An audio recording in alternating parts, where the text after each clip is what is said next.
My name is Lobsang. Today is January 1st, 2026, and I am a man who has died and been sent back with a message that burns in my soul.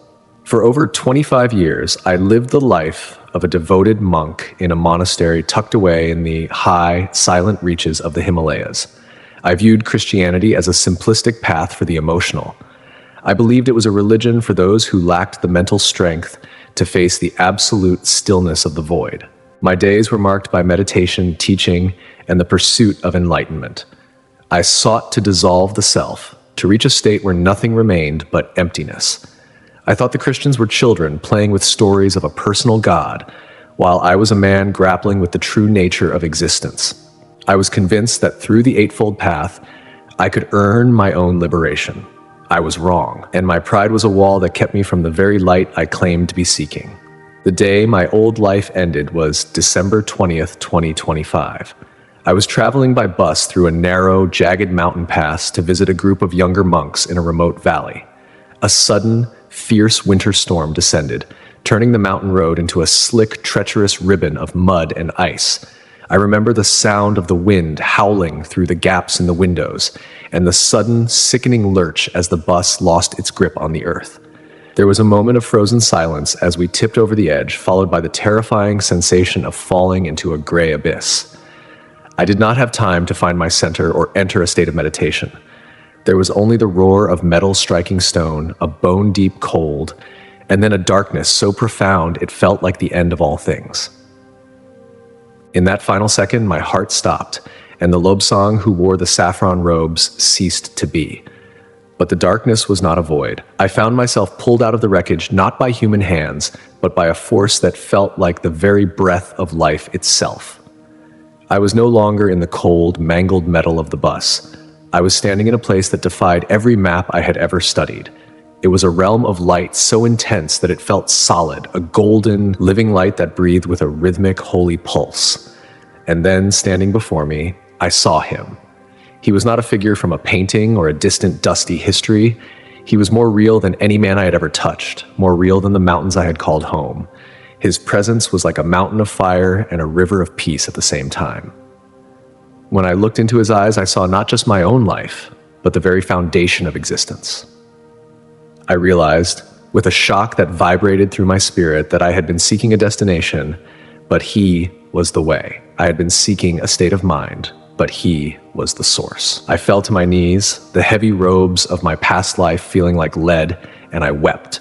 I wept for the years I had spent ignoring him, for the arrogance I had carried in my heart, and for the simple, overwhelming beauty of his mercy.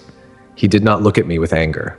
He looked at me with a love so deep it felt like an incision in my spirit, cutting away the dead parts to let the life in. He reached out his hand, and as his fingers touched my shoulder, I felt a restoration that surpassed any enlightenment I had ever imagined. Lobsang, he said, and his voice was like the sound of many waters, deep and resonant. You sought the end of the self, but I have come to give you the beginning of life. You must return to the world of men, for a great sifting is at hand. The year 2026 will be a time of testing, and you must tell them what you see. He led me to the edge of the light, and the world of men opened up beneath us like a scroll. He told me that these visions would begin on January 5th, 2026. As we watched, the first vision unfolded. It was a cold morning in a massive city of glass and steel. I saw thousands of people rushing through the streets, their eyes fixed on small glowing devices, their faces tight with a quiet, desperate anxiety. They were dressed in expensive clothes, but as I looked closer, I saw that their spirits were like hollow shells. There was a gray vapor leaking from their chests, a sign of a hunger that nothing in their world could satisfy. I saw a man in a high-rise office surrounded by stacks of paper and digital screens. He was drinking from a glass of expensive wine, but he was choking on it as if it were sand. He had everything the world could offer, yet his soul was screaming in a desert of his own making. Jesus turned to me, his face somber. Look at the thirsty, Lobsang. On January 5th, this thirst will become a physical weight.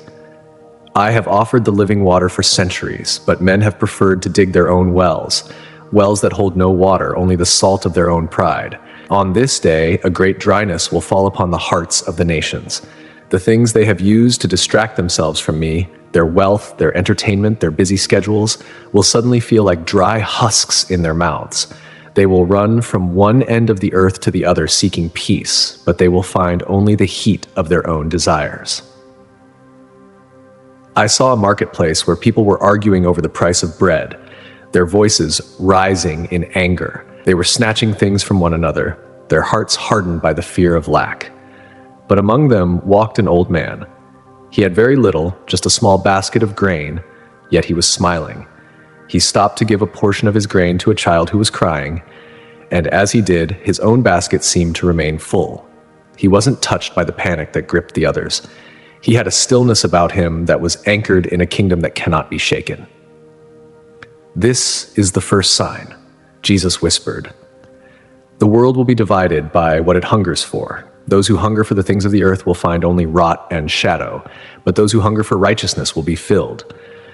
Tell them to look at their hands. Are they grabbing or are they giving? For on January 5th, what you hold in your heart will determine whether you survive the drought of the soul." The vision expanded, and I saw a young woman sitting in a small, crowded apartment. She was crying, her head in her hands. On her table sat a pile of bills and a picture of a life she could no longer maintain.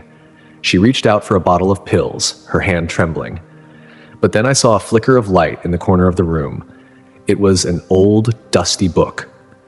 As her eyes fell upon it, a thin thread of golden light connected her heart to the pages. She didn't reach for the pills, she reached for the book. In that moment, the gray vapor around her began to dissipate, replaced by a soft, steady glow. "Many will fall in the dryness," Jesus said, his voice a mix of warning and hope. "But those who have hidden my word in their hearts will find a spring that never runs dry. They will be like trees planted by the river, and their leaves will not wither even when the sun burns hot." On January 5th, the separation between the thirsty and the filled will begin to show in the very eyes of the people you pass on the street. Then he showed me a grand hospital filled with the most advanced technology and the most skilled doctors. But as I looked into the rooms, I saw that the patients were not suffering from physical ailments alone. They were suffering from a sickness of the spirit that no medicine could cure. I saw a wealthy woman lying in a private suite, her body healthy, but her eyes were filled with a terror she could not name. She was surrounded by flowers and gifts, yet she felt utterly alone. Next to her room was a small ward where an impoverished woman lay dying. Her body was frail, but her face was radiant. She was holding the hand of a nurse and whispering words of comfort to the one who was supposed to be comforting her. "Do you see the difference?" Jesus asked. On January 5th, the illusion of security will begin to crack.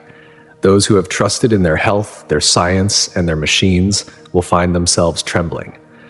But those who have trusted in my name will find a peace that surpasses all understanding, even in the face of death.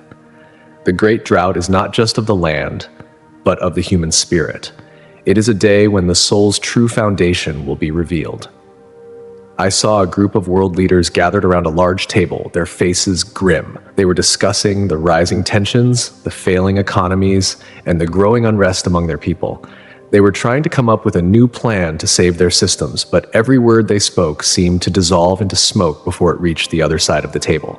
They were blind men trying to lead the blind, and their hearts were filled with a cold, calculating fear. Behind them, I saw a group of common people, farmers, teachers, janitors, gathered in a circle in a dusty field. They were praying together, and as they did, a pillar of light descended from heaven and surrounded them. "The power of this world is an illusion," Jesus told me. "On January 5th, the shaking will start in the halls of power. The wise will be confounded by their own cleverness, and the strong will become weak. But the humble and the pure in heart will be given a strength that the world cannot understand. I am calling my own out of the systems of men and into the reality of my kingdom. Tell them to stop looking to the high places for their help comes from me." I saw a young man walking through a university campus. He was surrounded by protests and shouting, by people demanding their rights and accusing their enemies. He was being mocked for his faith, for his refusal to join the anger of the crowd. He didn't argue back. He simply looked at his mockers with a gaze of such deep compassion that some of them stopped mid-sentence, their faces suddenly reflecting an ancient, forgotten sorrow. One of the students followed him into a quiet corner and asked, "How can you be so calm when everything is falling apart?" The young man simply pointed to his heart and said, "I have met the Prince of Peace." "Even in the middle of the uproar, my voice will be heard," Jesus said. "On January 5th, the spirit of peace will be the mark of my children. While the world burns with resentment and rage, my own will be known by their love. This love is not a feeling, it is a shield. It will protect them from the bitterness that is poisoning the air. Tell them that the only way to survive the coming storm is to be rooted in my love, for everything else will be swept away." I saw a family sitting around a dinner table. There was very little food, only a few pieces of bread and a bowl of soup. The father looked at his children and his wife, and instead of complaining about the lack, he bowed his head and gave thanks with a sincerity that moved me to tears. As they ate, the atmosphere in the room was filled with a joy that seemed to turn the simple meal into a feast. Across the street, in a house filled with abundance, a family was arguing, their faces twisted with greed and dissatisfaction. They had everything, but they tasted nothing. "The great thirst will reveal the true nature of gratitude," Jesus said.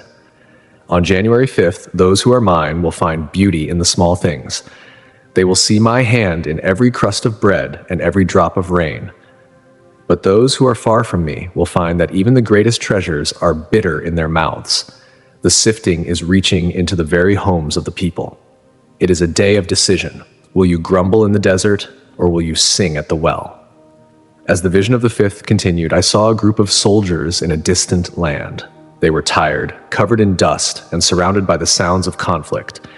Most were gripped by a dark, heavy despair, their hearts hardened by the things they had seen.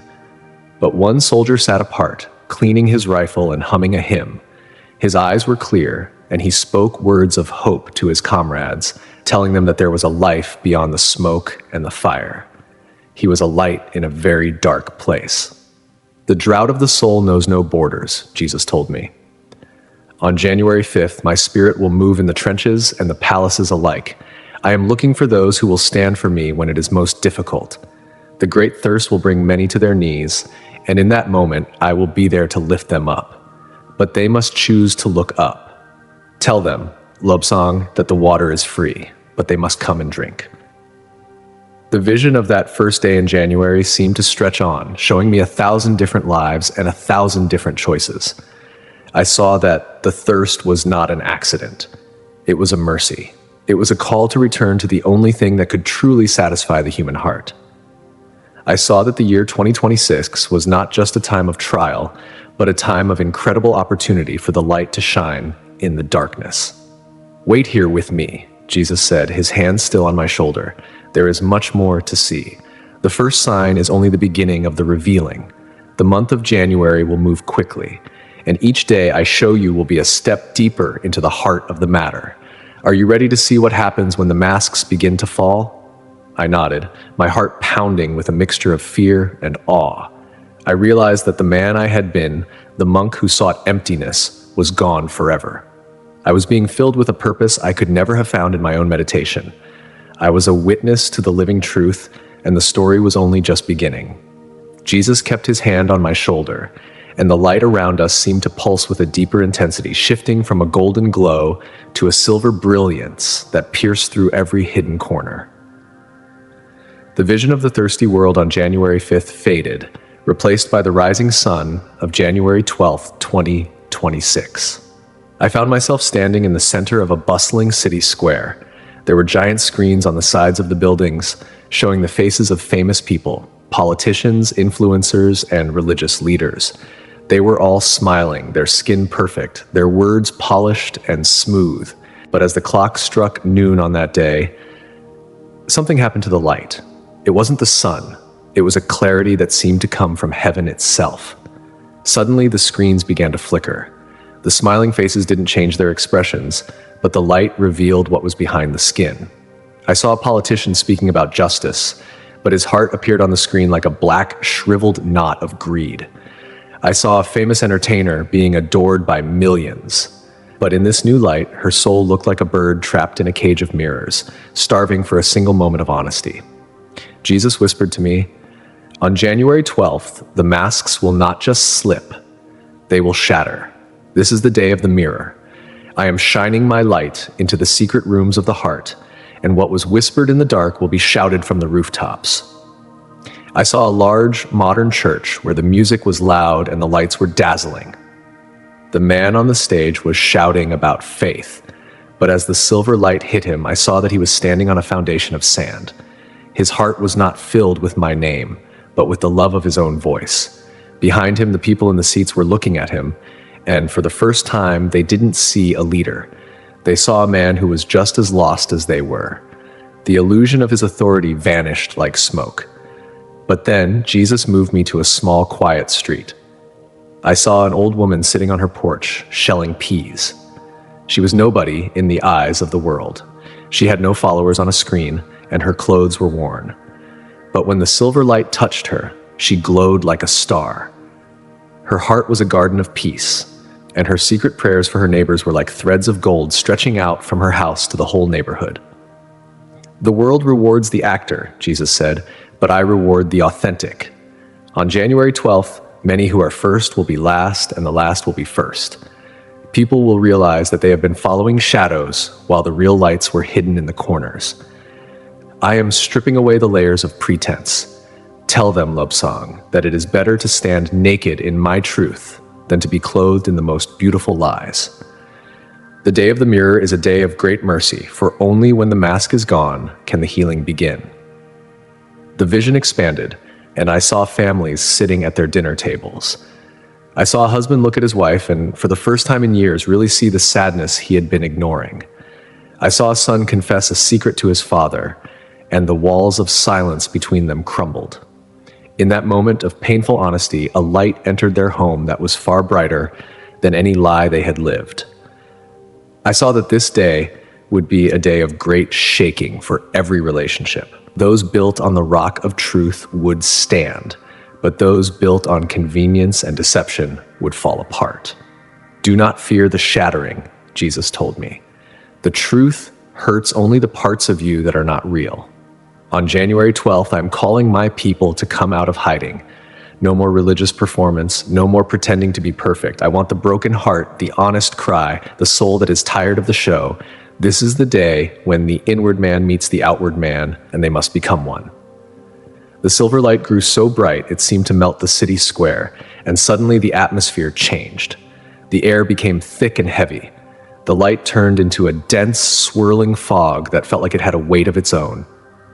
It was now January 19th, 2026. I saw a world wrapped in a gray blanket of confusion. People were standing on street corners, looking at their maps and their phones, but nothing made sense.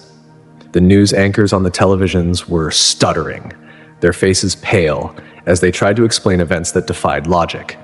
I saw people arguing about what was true, their voices rising in a desperate attempt to find something solid to hold on to. But the more they talked, the thicker the fog became. It was a fog of the spirit, a great cloud of uncertainty that made even the simplest task feel impossible. Jesus led me through the middle of this fog.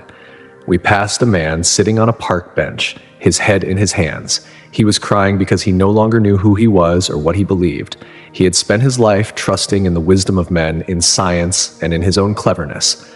But in this fog, those things were like ghosts. They had no hands to hold him, and no voice to guide him. On January 19th, Jesus said, his voice the only clear thing in the gloom, the world will lose its direction. This is the day of the great fog. For too long, men have relied on their own light, thinking they could navigate the darkness without me. But on this day, I will show them that without the Spirit, they are blind.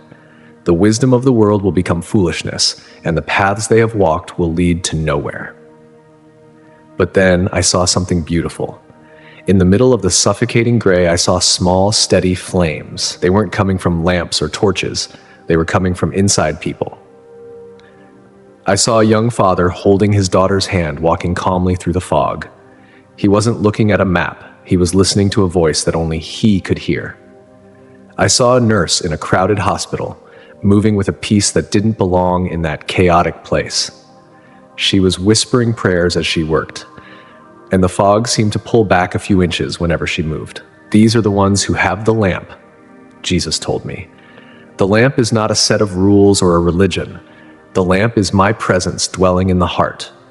On January 19th, when the world is drowning in confusion, my children will not be lost. They will not be led by what they see with their eyes, but by what they know in their spirits. They have practiced hearing my voice in the quiet, and now in the storm, my voice will be their only compass. I saw a group of people gathered in a small basement. They were from different countries and spoke different languages, but they were holding hands and singing a song that seemed to pierce the fog like a spear of light. They weren't afraid. They were looking up, their faces glowing with a strange, quiet joy. They knew that the fog was not the end, but a sign that the king was near. Tell them to store up the oil now, Jesus said, his eyes burning with a holy fire. On January 19th, you cannot borrow faith from your neighbor. You cannot rely on the lamp of your pastor or your parents. Every soul must have its own fire.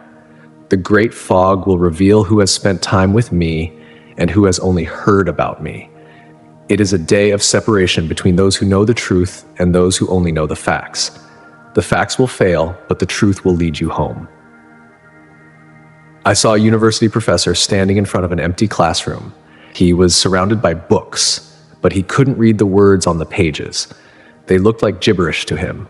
He walked to the window and saw the fog, and for the first time in his life, he felt a terrifying sense of smallness. He fell to his knees on the cold floor and whispered, "God, if you are there, help me." In that moment, a tiny spark appeared in his chest. The fog didn't leave the room, but he could suddenly see the door. Even in the middle of the confusion, my mercy is reaching out, Jesus said. On January 19th, many will finally realize that their own minds are a broken reed. They will stop trying to figure it out and start trying to find me. This fog is a wall for the proud, but it is a curtain for the humble. Tell them, Lobsang, that the only way to see in the darkness is to close your eyes to the world and open your heart to me. I saw a great marketplace where the currency had become worthless. People were throwing their money into the streets because it could no longer buy peace or clarity. They were trading gold for a single candle, but the candles they bought wouldn't light. Only the fire that came from God would burn in that heavy air. I saw that the things people had worked for their whole lives were being shown as useless in the face of a spiritual crisis. The world is entering a time where only the eternal will matter, Jesus told me. On January 19th, the great leveling will happen. The rich man in the fog is no better than the beggar unless he has the light. I am shaking the foundations of human confidence so that they might reach for the only hand that can save them.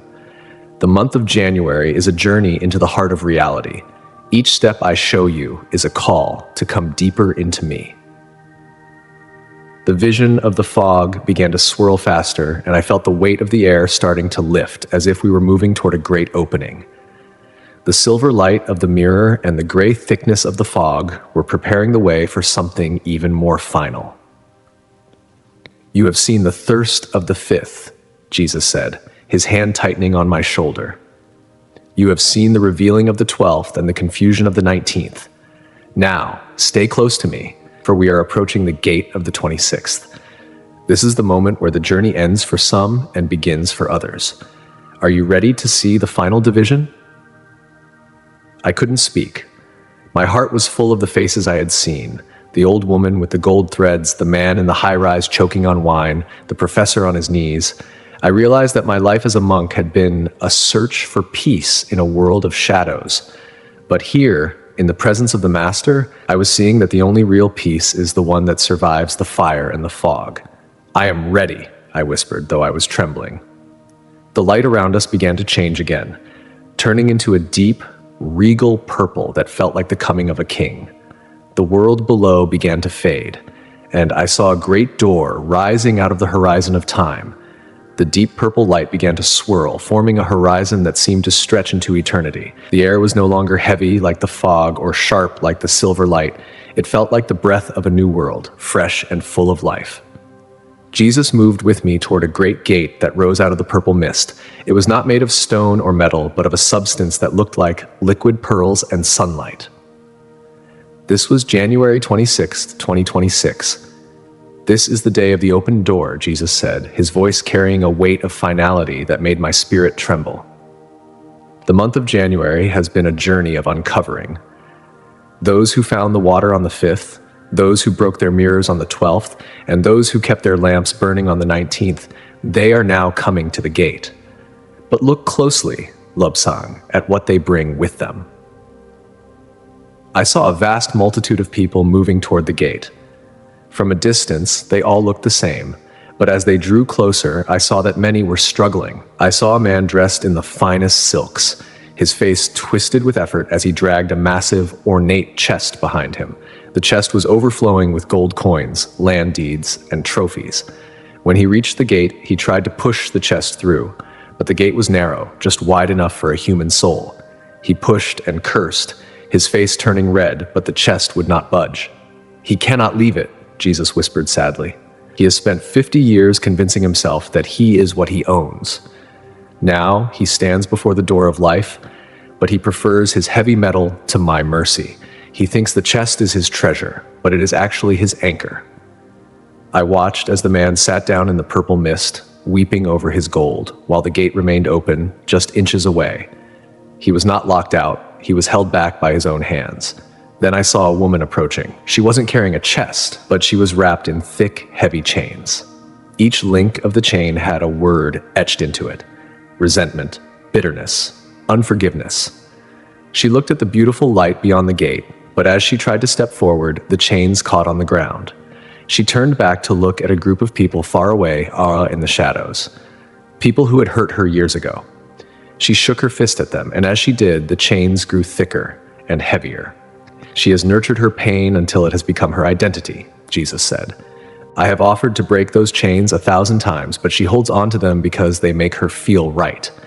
To enter the gate, she must let go of the right to be angry. She must leave the chains in the dust."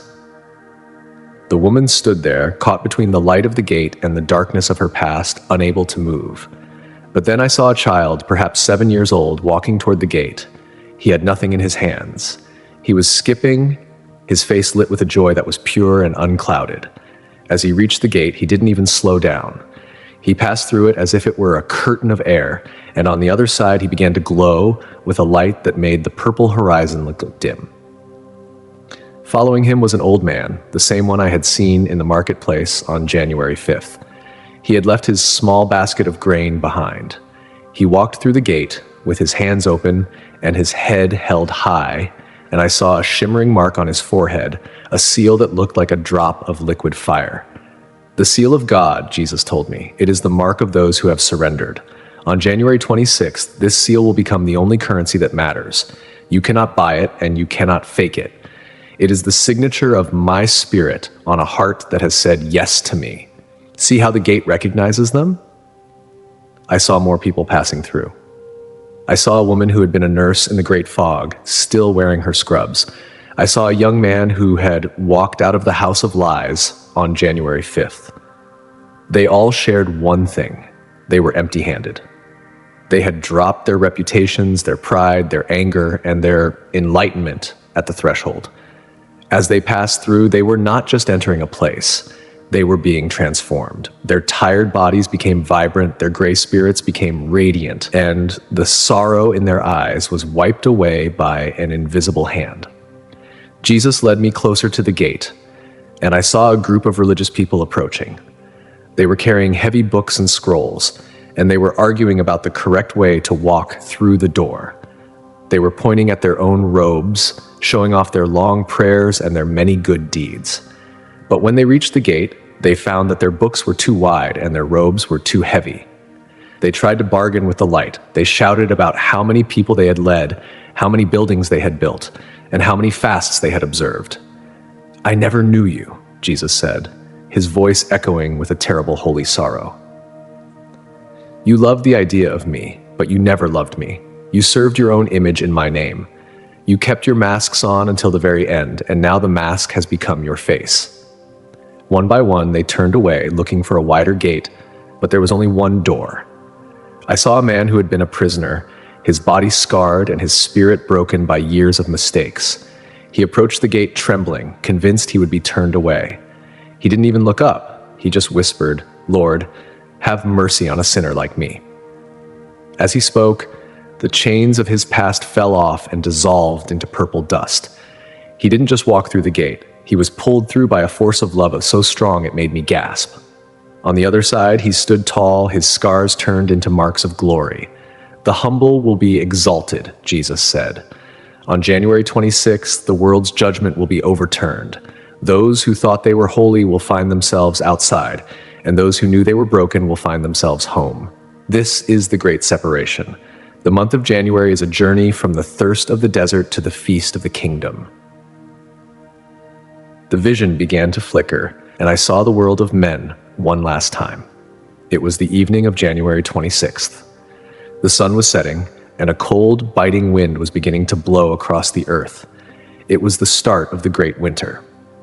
The people who were inside the gate were safe, their light warming the darkness. But those who were outside were shivering, clutching their chests of gold and their chains of resentment, realized too late that the things they had held onto were the very things that had locked them out. The fog was still there, the drought was still there, but now the door was closing. "Tell them, Lobsang," Jesus said, his eyes meeting mine with a burning intensity. "Tell them that the door is open today, but it will not stay open forever. Tell them that the weights they carry are not their life, they are their death. The month of January is their mercy. If they seek the water, if they break the masks, if they light the lamps, and if they come to the gate with empty hands, I will receive them. But they must choose. I will not force them to be free." Suddenly, the purple light grew so bright, it became a roar of sound, the sound of a heartbeat, the heartbeat of God. I felt myself being pulled away from the gate, away from the Master, and back toward the cold, hard reality of my own broken body.